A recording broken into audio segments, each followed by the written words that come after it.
International and Acting Studio presents Today's Last Night. Hindustan की आवाम की तरफ से तुम्हारे लिए ये पहला तोहफा। कमिंग सून हम देते हैं आपके सपनों को एक नई उड़ान। जोश, जुनून और कुछ कर दिखाने का हौसला क्या है आप में? MFI, a premium acting institute in India. हम आपके सपनों को साकार करने में आपकी मदद करते हैं। अधिक जानकारी के लिए कॉल करें 8692024449. I repeat 8692024449 or log on to www.mfifilminstitute.com. Maheshwar Films International and Acting Studio presents Today's Last Night. 20 साल की जर्नी है मेरी।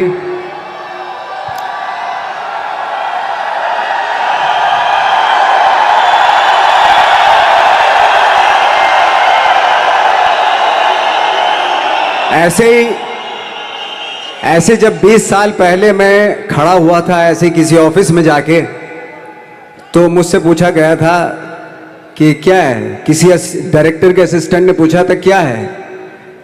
मैंने कहा एक्टर हैं। बोले दिखने से तो लगते नहीं हो एक्टर हो। तो क्या होता था कि इंडस्ट्री में हमेशा ये चलन था कि एक्टर हीरो जो होता है वो 6 फुट का होता है और गोरा होता है और लंबा चौड़ा बल्ले छल्ले होते हैं। मतलब हम तो बस ऐसे ही चले गए थे, ऐसा समझता था वो। और शिप्रा, मैं ये आपको यकीन दिलाना चाहता हूँ इस चीज़ का कि मेरे खुद के रिश्तेदारों ने भी, जब मैंने उनसे इच्छा जाहिर की कि मैं एक्टर बनना चाहता हूँ, तो उन्होंने भी मुझे डीमोरलाइज किया कि पहले शक्ल तो देख ले अपनी, क्योंकि 5 फुट का छोटा पतला दुबला सा आदमी, काला कलूटा। मुझे खुद को पता नहीं था कि इंडस्ट्री में मेरा क्या हाल होगा, बट एक जिद थी और हजारों लाखों मतलब सालों साल से इंडस्ट्री में सिर्फ यही चलन था कि एक्टर तो, हीरो तो जो है ऐसा होता है। लेकिन इन सब ऑड सिचुएशंस के बावजूद भी गए। लेकिन एक चीज मेरे दिमाग में थी कि जो सब कर रहे हैं वो नहीं करना है, तो अलग क्या करूं, अलग क्या होना चाहिए। उसके लिए ट्रेनिंग की जरूरत थी, जो मैंने नेशनल स्कूल ऑफ ड्रामा में आके ट्रेनिंग ली। 3 साल मैंने एक्टिंग की पढ़ाई की वहां पे, और अपनी एक क्राफ्ट के बारे में समझा कि एक्चुअली इस पर्सनैलिटी में अगर मैं लोगों को इम्प्रेस करना चाहता हूं, उसके लिए एजुकेशन की बहुत ज़रूरत है। या जो भी आप काम कर रहे हो उसमें क्राफ्ट, उसका एक्सपर्ट होना बहुत ज़रूरी होता है। ऐसे ही हवा में नहीं कि जैसे पहले होता था, अरे यार तो बहुत खूबसूरत दिखता है, फिल्मों में जाके काम करना शुरू कर दे। ऐसा नहीं, किसी चीज़ को बारीकी से जानना, उसके लिए ट्रेनिंग की, एक्सपर्ट्स की, एक्सपीरियंस की ज़रूरत होती है। तो मैंने ट्रेनिंग ली नेशनल स्कूल ऑफ ड्रामा से, और 2000 में मैं पहुंच गया मुंबई। मुंबई पहुंचने के बाद जब हम किसी ऑफिस में जाते थे, आई थिंक उससे पहले चलन नहीं था बिल्कुल भी। हम लोग गए, जैसे मैंने बताया कि ऑफिस में खड़े हो के, भाई हम एक्टर हैं, काम दोगे क्या? तो बोले पहले हुलिया तो देख अपना तू।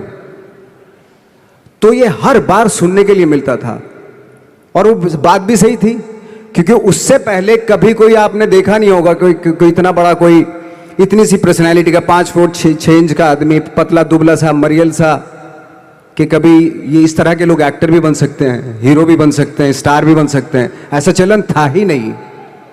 मैं कॉन्फिडेंट था बिकॉज ऑफ माई ट्रेनिंग। मैंने ट्रेनिंग ली थी और अपनी क्राफ्ट के बारे में बहुत अच्छे से जानता था मैं, और उस चीज का सिर्फ कॉन्फिडेंस था मुझे कि आज नहीं तो कल, कल नहीं तो परसों, या 10 साल या 20 साल या 30 साल के बाद नंबर जरूर आएगा मेरा। मैंने कभी भी अपने को टारगेट नहीं दिया मैंने कि अगर 2 साल ट्राई करके देखता हूं, उसमें अगर हो गया तो ठीक है, वरना कोई दूसरा फील्ड अपना लूंगा। ऐसा कभी नहीं। जिस चीज का पैशन होता है, जज्बा होता है,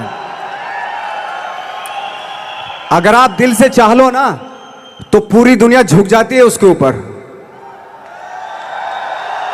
उसको पूरा करने के लिए पूरी कायनात एक हो जाती है कि इस आदमी की जिद के लिए, इस आदमी की जिद के आगे झुकना पड़ेगा, और पूरी दुनिया झुकती है आपकी जिद के आगे।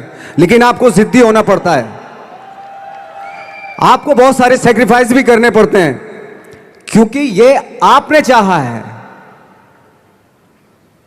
परीक्षा देनी पड़ती है आपको। जितना बड़ा इम्तहान होगा उतनी बड़ी परीक्षा भी देनी पड़ेगी। आसान काम नहीं है। छोटे छोटे टारगेट बनाएंगे तो छोटों में निपटारा हो जाएगा। हमेशा अपने आप को टारगेट बढ़ा दो। तो उसके लिए हमेशा अपने आप को अनकंफर्ट जोन में डालो कि जो इम्पॉसिबल है उसको पॉसिबल करने की शिद्दत, पैशन आपके अंदर होना चाहिए, वो हो जाता है। आज जो दुनिया में इतने सारे एक्सपेरिमेंट हुए हैं, ये सिर्फ इसी बिना पे हुए हैं, पागलपन के जरिए ही हुए हैं ये सारे एक्सपेरिमेंट। एक मैंने कहीं सुना था कि जब आप एक्सपेरिमेंट करते हैं तो फेलियर भी होते हैं, कई बार फेलियर होते हैं। कोई एक एक्सपेरिमेंट करने के लिए, कोई एक चीज करने के लिए बहुत बार हमने भी झेला है, बहुत बार फेलियर हुए हम लोग। लेकिन एटलीस्ट हमें इतने सारे फेलियर होने से इतने तरीके पता चले कि इन तरीकों से सक्सेस नहीं मिल सकती। फॉर एग्जाम्पल, एडिसन ने जब बल्ब का आविष्कार किया तो 100 बार एक्सपेरिमेंट किए अपनी जिंदगी में। 100 बार एक्सपेरिमेंट करने के बाद जब उसको पता चला कि अरे फॉर्मूला तो ये था बल्ब बनाने का, तो एटलीस्ट उसके साथ साथ उसको ये भी पता चला कि 100 जो तरीके हैं, 100 तरीकों से बल्ब नहीं बनता, ये भी पता चला उन फेलियर्स में उसको।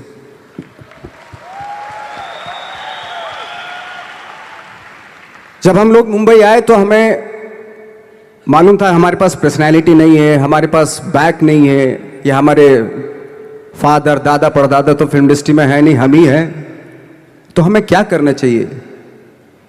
इसलिए लोगों के बीच में घुसे रहते थे, आम लोगों के बीच में घुसे रहते थे, उनका एक्सपीरियंस सुनते थे, उनको ऑब्जर्व करते थे।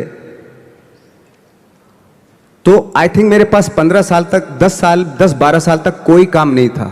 जैसे आपने बताया कि बहुत ही 10-10 सेकंड के रोल करके घर में आके बैठ जाता, तो पूरे साल खाली बैठे रहते थे हम लोग। लेकिन एक चीज थी कि लोगों के बीच में रहते थे। लोगों के बीच में रहने से ये एहसास हुआ हमें कि तरह तरह के लोग हैं, लेकिन हमारी इंडस्ट्री में सिर्फ एक ही तरह की एक्टिंग होती है। हजारों करोड़ों लोग हैं इस दुनिया में, लेकिन एक्टिंग सिर्फ एक ही तरीके से होती है हमारे यहां। तो मुझे लगा यार, ये मैं तो ट्रेन भी हूं, मुझसे अपनी आर्ट भी आती है, और हजारों लोगों को मैं ऑब्जर्व भी कर रहा हूं। तो ये तो सबसे अच्छा सूत्र है। इससे तो मैं बहुत कुछ कर जाऊंगा। तो जब ये सूत्र पता चला मुझे कि अब मैं ये जो हजारों लोगों को मैंने ऑब्जर्व किया है, अब जब भी मुझे कोई रोल मिलेगा उन्हीं में से वो एक इंसान होगा। उसी में वो ठाकरे, बाला साहब ठाकरे होंगे, उसी में मंटो होगा, उसी में गणेश गायतोंडे होगा, उसी में फैजल खान होगा, उसी में माजूमदार साहब होंगे। तो इस तरह के, ये कब हुआ? जब हमने लोगों को ऑब्जर्व करना शुरू किया, लोगों के बीच में रहे। मैं 15 साल के बाद जो मेरी लाइफ थी, जिसमें खाने तक को नहीं मिलता था, अब फॉर्चुनेट अपने आप को समझने लगा था कि थैंक गॉड कि मुझे ऐसे लोगों के बीच में मुझे रहने का मौका मिला। तो कभी भी, आई थिंक मुझे लगता है कि कभी भी जब आप स्ट्रगल कर रहे होते हैं ना, वो एक मौका होता है आपके पास, वो एक चांस होता है आपके पास कि कैसे उसमें आप अपना ऑब्जर्वेशन, एक्सपीरियंस, जब आपको काम मिलेगा वो उसमें लगाएंगे आप। तो मेरी लाइफ बहुत ही, आज जब मैं सोचता हूं कि यार ये तो बहुत ही अच्छा हुआ, तो जो 15, 10, 12 साल मैंने बिना काम के गुजारे, जो लोगों के बीच में रहा था मैं, आज वो काम आ रहा है मेरे।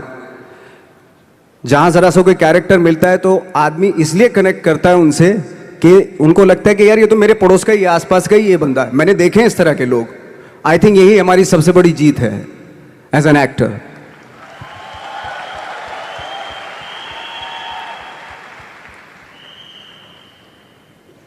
ऑफ कोर्स स्ट्रगल में बहुत सारी चीजें सेक्रीफाइस करनी पड़ती हैं, क्योंकि खुजली आपको हुई है, आप ही को मिटानी पड़ेगी।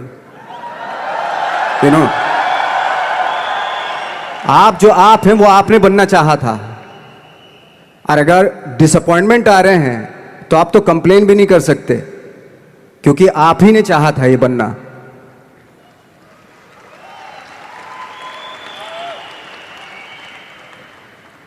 तो बस यही था कि 10-12 साल तक मैंने सोचा था, 10-12 साल जब स्ट्रगल हो गए तो मेरा बहुत ज़्यादा वो भी हुआ कि यार छोड़ के चले जाते हैं, कुछ काम मिल नहीं रहा है, क्या हो रहा है, कुछ पता नहीं, आई डोंट नो मिल पाएगा या नहीं मिल पाएगा। फिर ये होता था कि नहीं, मेरी मदर जो है ना एक लेटर लिखती थी मुझे हमेशा। तब मोबाइल नहीं आए थे, पेजर आए थे, तो पेजर यहाँ पे लगा के चलते थे हम लोग। जब उनको मालूम हो जाता था कि भाई बंदा जो है ना थोड़ा सा फ्रस्ट्रेशन में है, डिप्रेशन में है क्योंकि काम नहीं मिल रहा, तो मेरी माँ मुझे एक लेटर लिखती थी। उस पर लिखती थी कि लिखने के बाद एक लास्ट में लिखती थी कि 12 साल में कचरे के दिन भी बदलते हैं, तू तो इंसान है, तेरा दिन भी बदलेगा। तो उन सब चीज़ों को देख के कोई एक शेर, कोई एक कोटेशन, कोई इस तरह की जो मोटिवेट करती है जो लाइन्स आपको, उनका रहना, उन पे बिलीव करना बहुत ज़रूरी होता है, क्योंकि वही चीज़ आपको मोटिवेट करती हैं आगे बढ़ाने के लिए। और जब ख़राब वक्त होता है आपको वो लाइन्स, वो पोएम्स, वो सारी चीज़ें आपको संबल देती हैं, मजबूती देती हैं, ताकत देती हैं। और मैं जिस गांव से आया था, डिस्ट्रिक्ट मुजफ्फरनगर के एक छोटा सा गांव था बुढ़ाना। जब हमने शुरुआत की थी वहां पे, जब मैं था वहां पे लाइट भी नहीं थी। 1 घंटे के लिए रात में कभी आ गई, या 1 महीने के बाद हल्का सा मुंह दिखा के चली गई। इस तरह की लाइट इस तरह होती थी। वही लैंप में पढ़ना स्टार्ट किया, लैंप। तो छोटे से गांव से आने के बावजूद फिर दिल्ली मतलब छोटा सा, उससे बड़ा शहर भी हमें ऐसा लगता था पता नहीं क्या है, मतलब डर लगता था। मैं जब मुंबई में आया था तो मैं 15 दिन तो घर से बाहर ही नहीं निकला था, क्योंकि इतनी स्पीड देख रहा था मैं कि इतनी स्पीड में तो हम चल ही नहीं पाएंगे, इस शहर के साथ शायद हम कनेक्ट नहीं कर पाएंगे बिल्कुल भी। तो इस तरह के डर थे। लेकिन ऐसी जगह पे आ गए थे कि अब जाना भी मुश्किल था। तो मतलब वापस नहीं जा सकते थे। वापस इसलिए नहीं जा सकते थे कि बहुत सारे डर थे। वापस अगर चले गए तो थिएटर के जो मेरे दोस्त थे वो बोलते, क्यों भाई वापस आ गए तुम भी,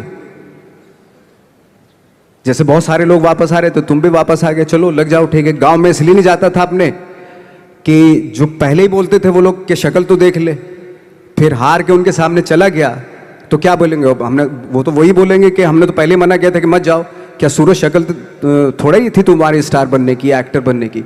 तो ये बहुत सारे डर थे जिसकी वजह से मैं अपने ना तो गांव जाता था, ना जहां से ट्रेनिंग ली थी दिल्ली से, ना वहां जाता था। मैंने जो भी है मरना जीना मुंबई में ही होगा। रही बात सक्सेस की, सक्सेस अगर 30 साल बाद भी मिलेगी उसके लिए भी मतलब तैयार रहना चाहिए। सक्सेस की कोई डेट नहीं होती, कोई तारीख नहीं होती, कोई टारगेट नहीं होता कि इतने ही दिनों में मिल जाएगी। इंसान का काम होता है, आई थिंक मुझे लगता है कि मेरे हिसाब से मुझे लगता है कि लाइफ ना हमेशा अपने आप को लाइफ में पुश करते रहो, और पैशन के साथ जिस भी आप काम में हो, जो भी आप काम कर रहे हैं उसमें पैशन के साथ लगे रहना बहुत ज़रूरी होता है। क्योंकि पैशन से क्या होता है, जिस भी आप फील्ड में होते हैं उसकी डिटेलिंग्स मिलनी शुरू होती है। जैसे जब आप समंदर में देखते हैं, समंदर की जब गोता मारते हैं, नीचे जाते हैं, तो आपको एक धीरे धीरे बहुत कुछ दिखाई देना शुरू। ऐसी आपका भी फील्ड है, कोई भी हर फील्ड ऐसा ही होता है, उसमें असीम संभावनाएं होती हैं, इतनी पॉसिबिलिटीज होती हैं कि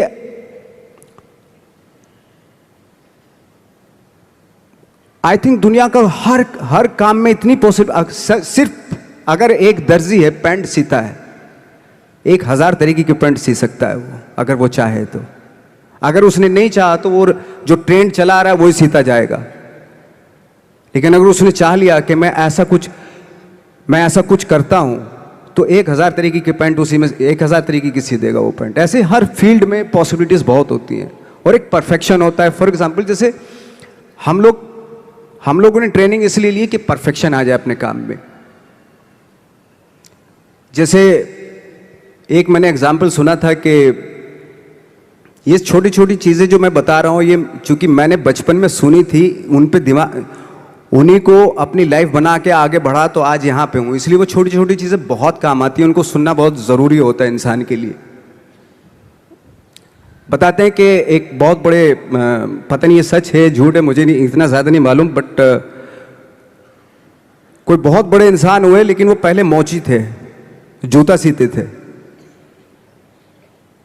लेकिन जूता जहाँ से सीते थे ना वहाँ से कभी फटता नहीं था। वो भले दूसरी जगह से फट जाए लेकिन वहाँ से नहीं फटता था, क्योंकि उसका पैशन था जूता सीना।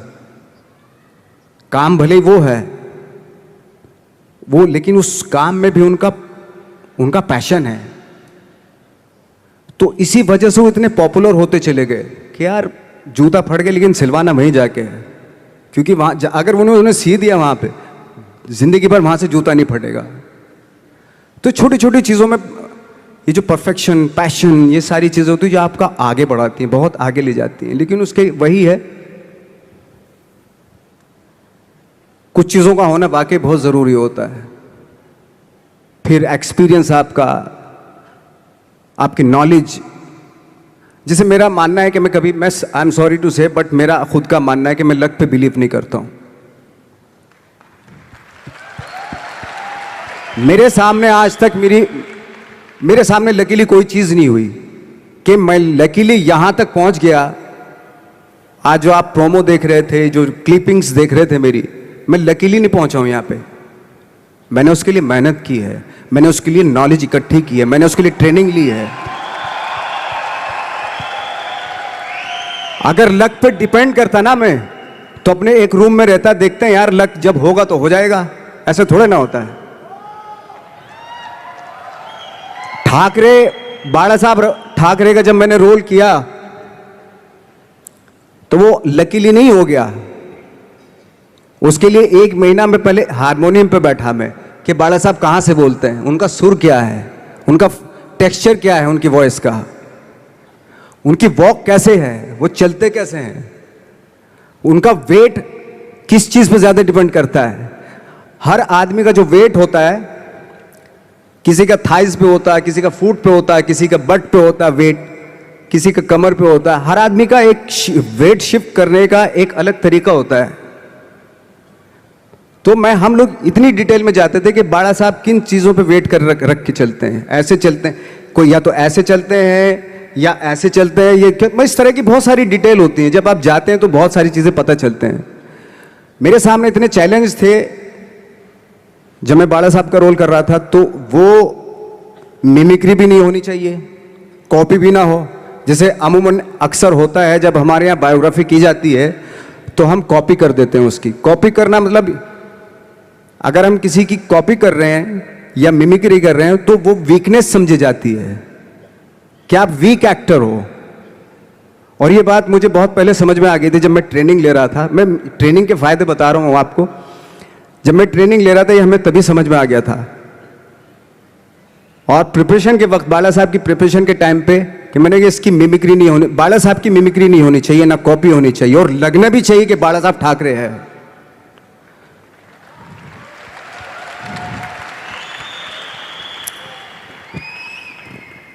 क्योंकि चैलेंज ये था कि हजारों लाखों वीडियोस हैं बाला साहब ठाकरे के, हर आदमी ने देखे हुए हैं, सब ने देखे कि बाला साहब कैसे बोलते हैं, कैसे हाथ को ऐसे ले जाते हैं।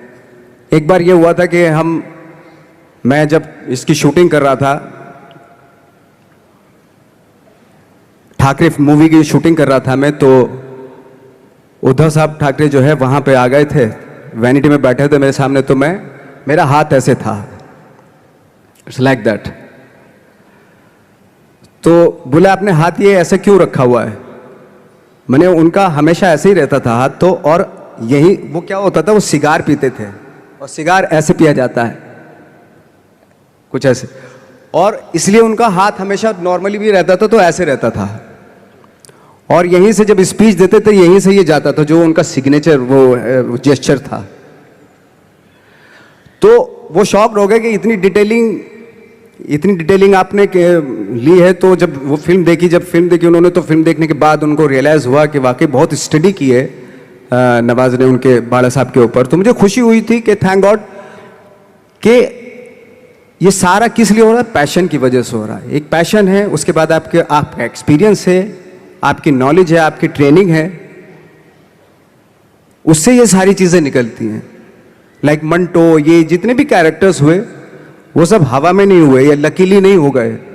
उनके लिए बाकायदा बहुत छोटी छोटी मेहनत की, छोटी छोटी डिटेल इकट्ठी की गई, स्कोर बनाया उसका, उन डिटेल्स का, तब जाके वो कैरेक्टर जो आप देखते हैं वो एक अलग इंसान दिखता है। वो मैंने कभी भी हीरोइज्म या इन सब चीज़ों पे बिलीव नहीं किया।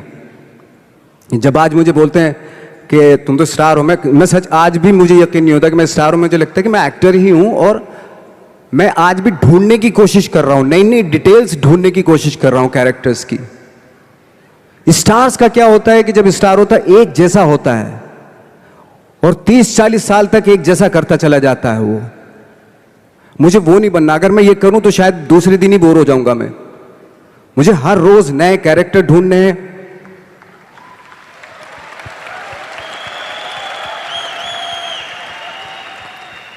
लोगों के बीच में रहना है, क्योंकि लोगों ये बीच में रहने से बहुत सारी चीजें मिलती हैं। मैंने एक रोल किया था लंच बॉक्स में, पता नहीं कितने लोगों ने देखी वो फिल्म, मुझे नहीं मालूम।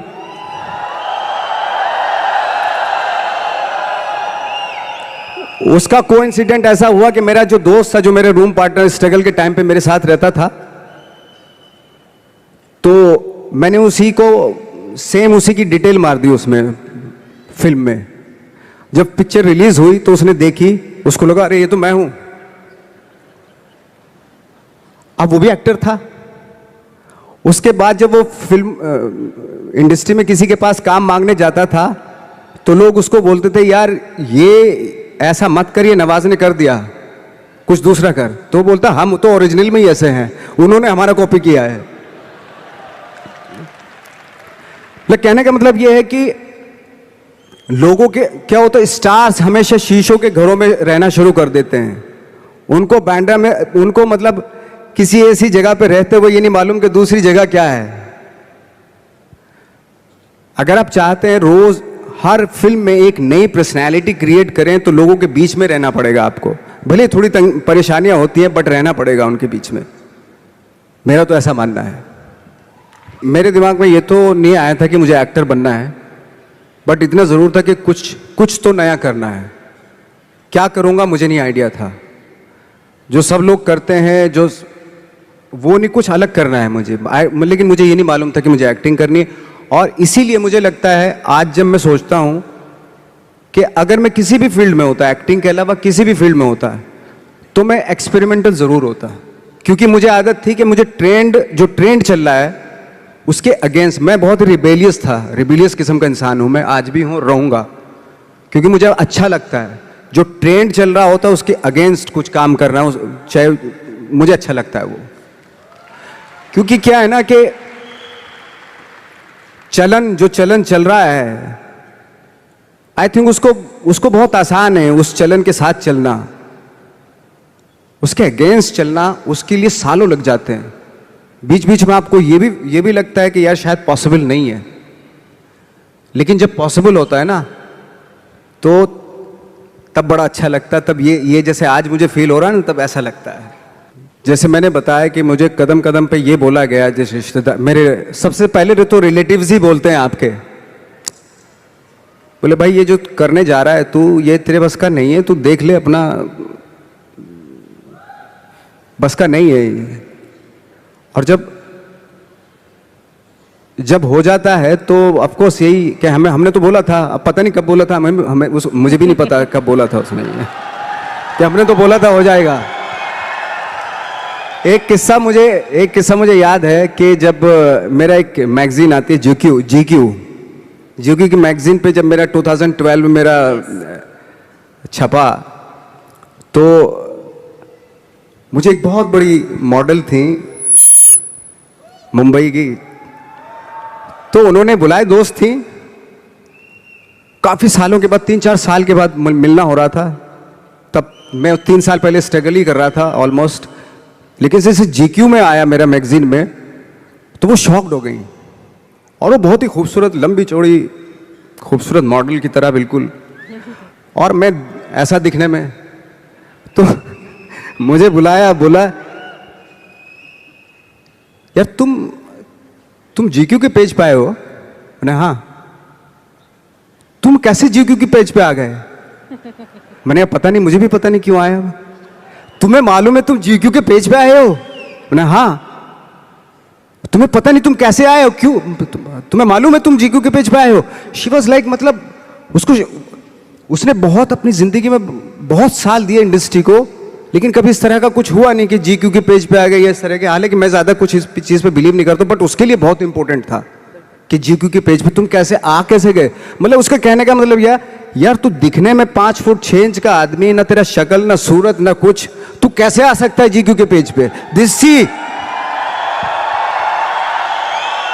See that was the mindset. ये माइंडसेट था कि मेरे जैसे कद काठी का आदमी इतनी बड़ी मैगजीन में कैसे उसका फोटो आ सकता है। ये माइंडसेट था और है। लेकिन इन सब के ऊपर आप तब उठते हैं जब आप क्राफ्ट जानते हैं, अपना काम जानते हैं। हम लोग अपना काम जानते थे, हम लोगों को अपनी चीजें मालूम थी, क्योंकि हमने उसको वक्त दिया था, हमने उसको टाइम दिया था, अपनी क्राफ्ट को, अपनी चीजों को, अपनी ट्रेनिंग को टाइम दिया था। इसलिए ये सारी चीजें पॉसिबल हुई। जब आप इंट्रोडक्शन दे रही थी कि हमारी जो फिल्म थी gangs of Wasseypur 21st century की वन ऑफ द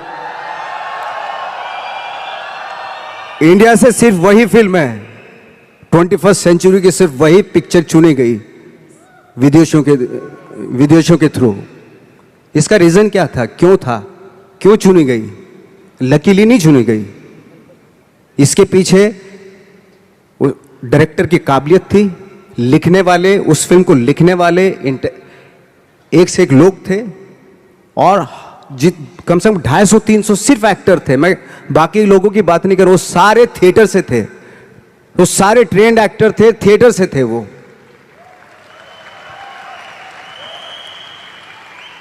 आज जब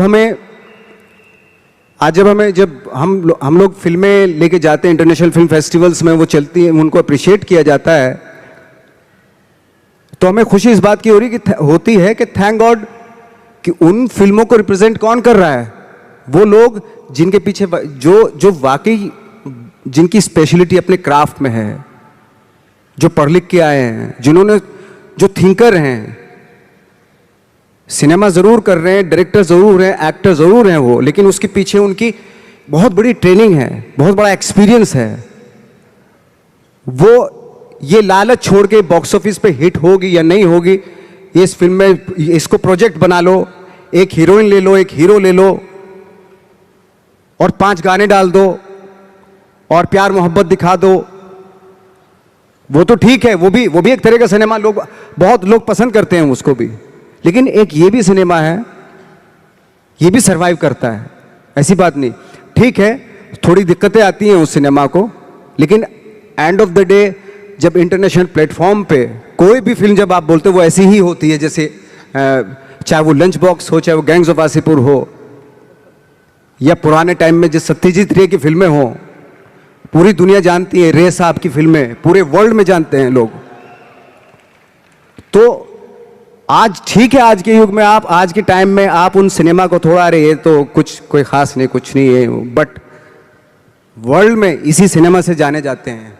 अगर चाहे वो रे हो, ऋतिक घटक हो, चाहे वो गरम हवा, उस तरह की फिल्में जो होती थी, या चाहे नसीरुद्दीन शाह, ओमपुरी हो, पंकज कपूर हो, तो इस तरह के एक्टर्स ने आके एक अलग धारा बनाई थी।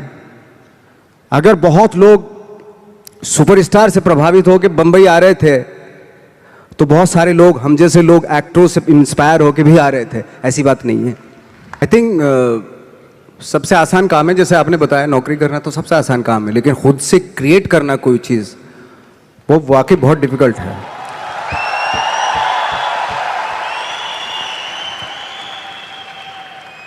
क्या होता है ना कि सरकारी नौकरी मिल गई, बस अब कुछ नहीं चाहिए,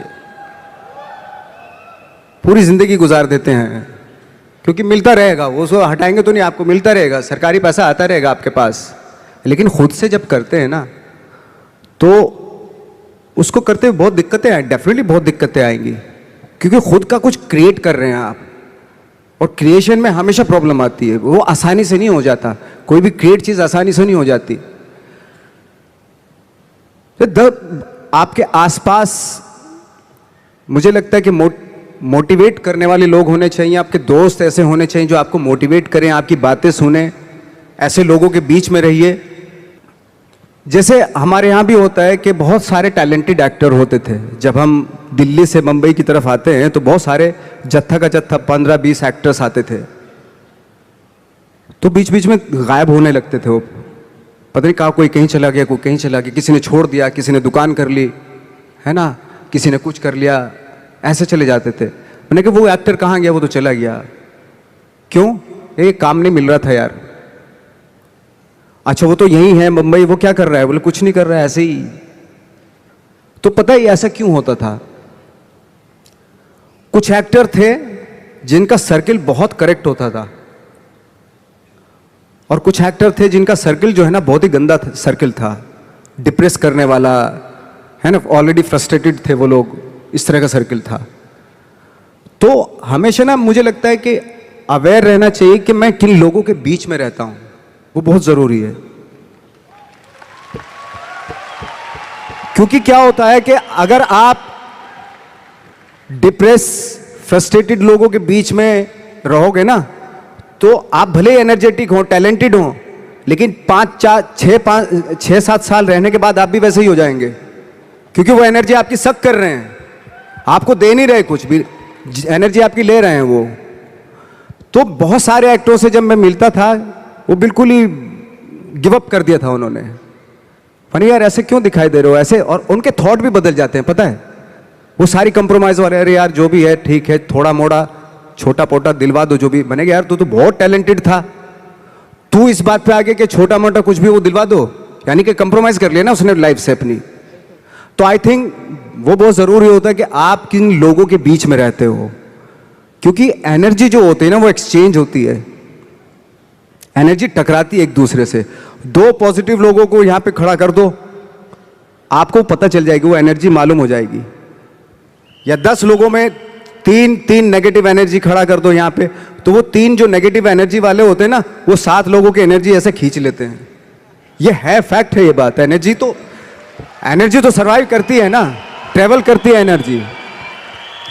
तो हमेशा मुझे लगता है कि ऐसे लोगों के बीच में रहो जो पॉजिटिव हो, जिनके थॉट बहुत अच्छे हो, जो नया कुछ करने की सोच में हमेशा रहते हो, जो कुछ क्रिएट करने की धुन में रहते हो। तो इस तरह के लोगों के बीच में रह के अगर रहते हैं आप, तो 3-4 साल भी आप 3-4 साल बाद भी आप भी वैसे ही हो जाते हैं। एक्टर तो रिटायर नहीं होता है ना, जो स्टार होते हैं वो रिटायर हो जाते हैं, वो तब तक होता है उनका जब तक ये होता है, उनका करियर तब तक होता है।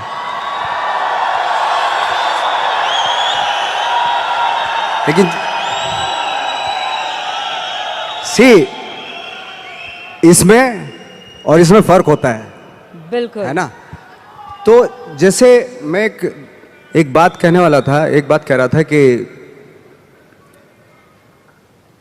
सिद्धि और प्रसिद्धि में फर्क है। प्रसिद्ध तो सक्सेसफुल तो कोई भी हो जाएगा। एक इंसान कपड़े उतार के बाजार में घूमने लगे, प्रसिद्ध हो जाएगा 1 मिनट में, ठीक है। आजकल तो इंटरनेट का जमाना है, थोड़ा मोबाइल से खींच लिया, डाल दिया, हो गया। अरे नंगा घूम रहा था बंदा बाजार में, कौन है, अच्छा ये नाम है, अच्छा हा है, हो गया प्रसिद्ध। तो हमारे एक टीचर थे, वो हमेशा बताते थे प्रसिद्धि और सिद्धि में कितना फर्क है। पहले प्रसिद्धि लिखते थे और नीचे सिद्धि लिखते थे।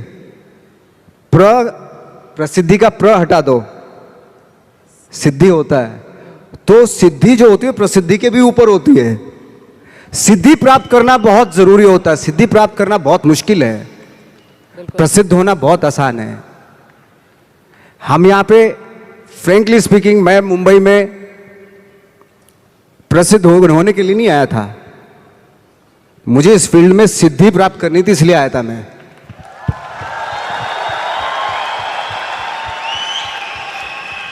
प्रसिद्धि आज आपके पास है, कल को उनके पास होगी तो इसको भूल जाएंगे, परसों उसके पास होगी, दोनों को भूल जाएंगे। लेकिन जिसके पास सिद्धि होगी ना, उसको आप कभी नहीं भूल सकते। आप जो भी काम कर रहे हैं, अगर आप उसमें आपका पैशन है, जज्बा है, उसमें आपका मैडनेस है, तो वो आपको, वो सिद्धि आपको मिलेगी। गौतम बुद्ध ने भी इतना टाइम दिया था वो सिद्धि प्राप्त करने के लिए।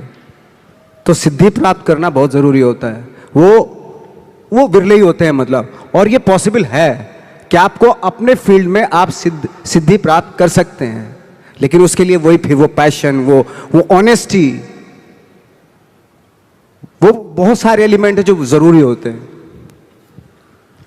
इनफैक्ट मैंने बहुत सारे आपके इंटरव्यूज़ देखे थे जहाँ पे मैंने एक कॉमन चीज़ पाई कि आप हमेशा ये बात कहते हैं कि मैं जो रोल करता हूँ, मैं जो काम करता हूँ, मैं उसमें जाके घुस के उसको बनना नहीं चाहता हूँ। जैसे आपने अभी बोला, ठाकरे जी का रोल करते वक्त आपको ऐसा महसूस हुआ कि मुझे उनको कॉपी नहीं करना था, बट मुझे उनको समझना था, उनकी ज़िंदगी को जीना था और उसे दर्शाना था। हमारे बिजनेस में भी हम हमेशा कहते हैं डुप्लीकेट करना है, डुप्लीकेट करना। और बहुत सारे लोग इस बात को सोचते हैं, डुप्लीकेट का मतलब हरकतें, आपके एक्शंस, आपकी बात करने का तरीका, वो डुप्लीकेशन होता है। बट आपने बहुत खूबसूरत बात बोली कि डुप्लीकेशन कॉपी करना नहीं होता, डुप्लीकेशन समझना होता है। तो आप मतलब आपके हिसाब से आपका सबसे बड़ा इंस्पिरेशन, जिसको आप देख करके हमेशा कहते हैं कि इससे मुझे इंस्पिरेशन मिलती है, जब आपने शुरू किया था, वो कौन था? मैं सच बताऊं, मैंने बहुत सारे इंटरव्यूज में ये भी बोला है कि इंस्पायर होने के लिए ज़रूरी नहीं कि बहुत बड़े बड़े लोगों को देखें आप। इंस्पायर तो आप अपने गांव में जो एक गणित का टीचर होता है ना, उससे भी इंस्पायर हो सकते हैं आप। मैं बहुत से ऐसे आम लोगों से इंस्पायर हुआ हूं जिनका परफेक्शन था, भले वो कोई भी काम कर रहे हों, लेकिन उसमें उसका परफेक्शन होता था, वो ऑटोमेटिकली होता था। उसके पीछे आई डोंट नो उसकी क्या थॉट था। फॉर एग्जाम्पल, मेरे यहाँ पे एक मैकेनिक था, मैं सच बता रहा हूँ, उसको इतनी नॉलेज थी उसमें अपने काम में कि वो दूर से गाड़ी चलती हुई गाड़ी को ना बता देता था कि उसमें ये प्रॉब्लम है। बॉनेट खोलता था, सबसे पहले हाथ उसी इंस्ट्रूमेंट पे जाता, उसी अपरेटस पे जाता था उसका, जहां प्रॉब्लम होती थी। ऐसे हाथ किया और ठीक हो गई गाड़ी। तो ये मैंने सोचा, यार ये तेरे अंदर ये क्या खास बात है, ऐसे तू कैसे सोच लेता है? कि उसने बताया, नवाज भाई मैं रात में सोता हूं ना, तो भी पुर्जों के बारे में सोचता हूं मैं। यू नो, तो जरूरी नहीं है कि आप इंस्पायर जो है वो बहुत बड़े बड़े लोगों से ही हों। छोटे छोटे, अगर आप गौर से देखेंगे ना, आपके आसपास ही बहुत सारे लोग ऐसे रहते हैं जो अपने काम में परफेक्ट होते हैं, परफेक्शन होता है उनके अपने काम में। जरूरत है आपको अपना दिमाग खोलने की। सब कुछ यहीं पड़ा हुआ है, आप ही को क्रिएट करना है। मटेरियल्स यहीं, कंपोनेंट्स यहीं पे पड़े हुए हैं। कहीं जाके दूसरे शहर से, दूसरी कंट्री से नहीं लेके आना है, यहीं पड़े हुए हैं, आपके आसपास ही बिखरे हुए हैं। ये आपकी अवेयरनेस पे डिपेंड करता है कि जो आपके पास पड़ी हुई वो चीज़ें हैं, उनसे आप क्या क्रिएट करते हो, या आपको डिस्कवर करना है। एक्चुअली मुझे ऐसा लगता है। तो ऐसे बहुत सारे यहाँ पे बैठे हैं जिन्हें अपने ऊपर डाउट है, जिन्हें ऐसा लगता है कि मैं कर पाऊंगा क्या, जिन्हें ऐसा लगता है कि शायद मुझ में अब उस बात की एबिलिटी नहीं है, या मुझ में कुछ है नहीं, मैं कम हूँ। और हम जब स्टेज पे आते हैं तो हमें देख करके लोगों को ऐसा लगता है, आपको देख के आज लोगों को ऐसा लगता है कि इसने तो कर लिया, मैं नहीं कर पाऊंगा। तो ऐसे लोगों को आप क्या कहना चाहेंगे? उसने वो कर लिया जो उसको करना था, है ना। आपको वो करना है जो आपको करना है। अगर आप ये सोचेंगे कि उसने जो उसको करना था उसने कर लिया, अब मैं क्या करूं, तो फिर तो आप कुछ नहीं कर पाएंगे, क्योंकि आप तो फॉलो उसी को कर रहे हो। बिल्कुल। आपको खुद की अपनी आवाज़ सुननी पड़ेगी। एक्चुअली मैं क्या करना चाहता हूं, इस मामले में बहुत ही इंडिविजुअल होना पड़ेगा, बहुत ही प्राइवेट होना पड़ेगा आपको। कि मैं क्या करना चाहता हूं, मेरे क्या थॉट है, मेरे क्या ड्रीम्स हैं। पहले तो सपने देखने पड़ेंगे आपको, और सपने में भी कंजूसी नहीं करनी चाहिए। मैं जब रात में सो रहा हूं और मुझे ड्रीम आया कि मैं एक रोल ऐसा कर रहा हूं, कुछ अजीब सी बॉडी लैंग्वेज है, अजीब सी उसका डायलॉग डिलीवरी है, और अजीब सही मतलब, और सुबह उठा के थोड़ा थोड़ा याद रह गया मुझे कुछ ऐसा। लेकिन बार बार कई बार जब वो सपने देखे मैंने, तो अजीब सा ही कुछ था, और जो मेरे बूते के बाहर की चीज थी, वो ऐसा सपना था, वो ऐसा कुछ मैं परफॉर्मेंस वाइज देख रहा था। कुछ जैसे कभी कभी आप कुछ फिल्में देखते हैं, कुछ इंस्पायर हो जाते हैं कि कुछ परफॉर्मेंसेस से इंस्पायर हुए, और मैं उस परफॉर्मेंस के काबिल भी, मतलब उसके आसपास भी नहीं था मैं। तो मैंने सोचा यार ये इम्पॉसिबल, ये तो मैं कर ही नहीं सकता। और जब मैं उठ के करना शुरू किया, मैंने जो मैंने सपना देखा था वो एग्जीक्यूट करने की कोशिश की, तो बहुत ही भोंडापन सा हो रहा था उसमें, बहुत ही अजीब सा लग रहा था। मैं खुद ही घबरा गया अपने आप से, मैं क्या कर रहा हूं। बट यू नो, बार बार उसी चीज को, जो मैंने सपना देखा था, उसी को बार बार एग्जीक्यूट करने की कोशिश करता रहा। बाद में after long time I realised कि मैं उसके जैसा करने लगा हूं, मतलब जो मैंने सपना देखा था। यू नो, मैं साल में ट्रैवलिंग को छोड़ के, अगर ट्रैवलिंग नहीं कर रहा तो मैं 300 दिन शूटिंग करता हूं। बाकी जो 65 डेज है ना, वो ट्रैवलिंग के होते हैं। अगर ट्रैवलिंग के भी ना होना, मैं 365 डेज जो है ना, शूटिंग ही करता रहूं। मुझे इतना शौक है एक्चुअली, मेरा ये एक मैडनेस है मेरे पास है। और थैंक गॉड, मुझे उसमें बहुत सारे लोग बोलते हैं, मेरी प्रॉब्लम भी होती है एक्चुअली कि यार क्या है, आप सिर्फ यही करते रहते हो, यही कुछ थोड़ा सा बाहर जाओ, घूमो फिरो, है ना, ऐसा होता है, बहुत सारे लोग बोलते हैं। तो मुझे लगता है यार, ये मैंने तो यही चाहा था ना, यही पैशन था ना मेरा, और यही मौका मिल रहा है मुझे, करने का मौका मिल रहा है, तो इससे मैं बोर कैसे हो सकता हूं। अगर 365 डेज मुझे काम, पूरे 12 के 12 महीने आप यही करवाते रहे, तो इसी का तो शौक है मुझे। ये छोड़ के मैं कहीं और जा ही नहीं सकता एक्चुअली। अगर किसी को मुझे सजा देनी है तो मुझे एक्टिंग करवाना बंद करवा दे, तो मैं खुद ही ऐसे ही मतलब खत्म हो जाऊंगा। तो मेरा शौक है ये, और वो शौक जो है ना, वो आपका जो शौक होता है, जब वो पैशन बन जाता है ना, तो वो आपकी लाइफ हो जाती है। तो आपकी लाइफ ना, जो ना तो किसी सक्सेस की मोहताज होती है। अगर आज मुझे फिल्मों में काम मिलना बंद हो गया तो मैं थिएटर करना शुरू कर दूंगा। वो बंद हो गया, मैं 2 लोगों को ले जाके यहां पे एक नाटक कर दूंगा, स्ट्रीट प्लेस करना शुरू कर दूंगा, क्योंकि वो मेरा पैशन है। मैं मोहताज नहीं हूं कैमरे का, है ना। मैं 2 लोगों को, 10 लोगों को लेके यहीं पे कुछ इंप्रोवाइज करना शुरू कर दूंगा, यहीं कुछ एक नाटक बना लूंगा और सबको इनवाइट कर लूंगा, आ जाओ भाई हमने एक प्ले किया, आ जाओ देखो ना। कुछ पैसे तो दे के जाएंगे ना आप, भले 1-1 रुपया दे के जाएं।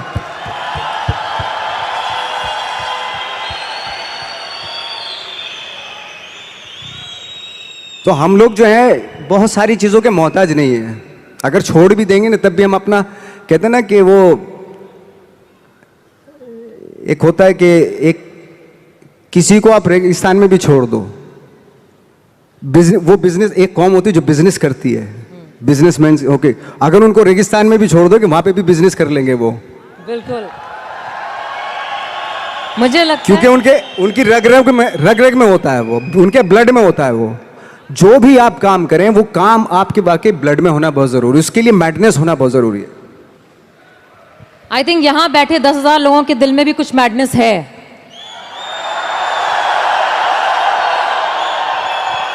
ये उनकी एनर्जी से पता चलता है, क्योंकि हर बार जब भी कोई ऐसी बात की जाती है, उनका रिस्पॉन्स जो होता है वो 100% होता है। इसी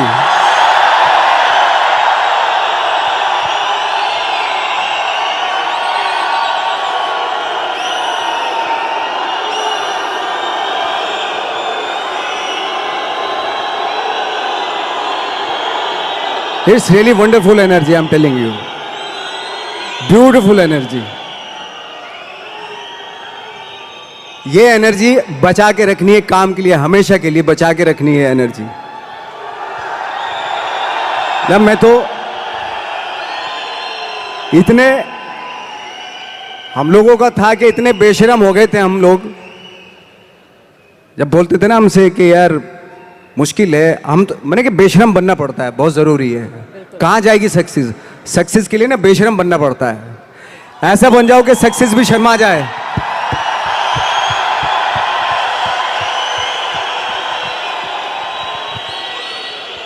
वो जब हम चैलेंज करते थे कितने साल में, 10 साल में, 20 साल में, 30 साल में, 40 साल में, कितने साल में मिलेगी सक्सेस? हम तो रेडी थे। मैं 40 साल तक भी स्ट्रगल करता रहता अगर नहीं मिलता मुझे। मेरे अंदर तो वो पैशन था।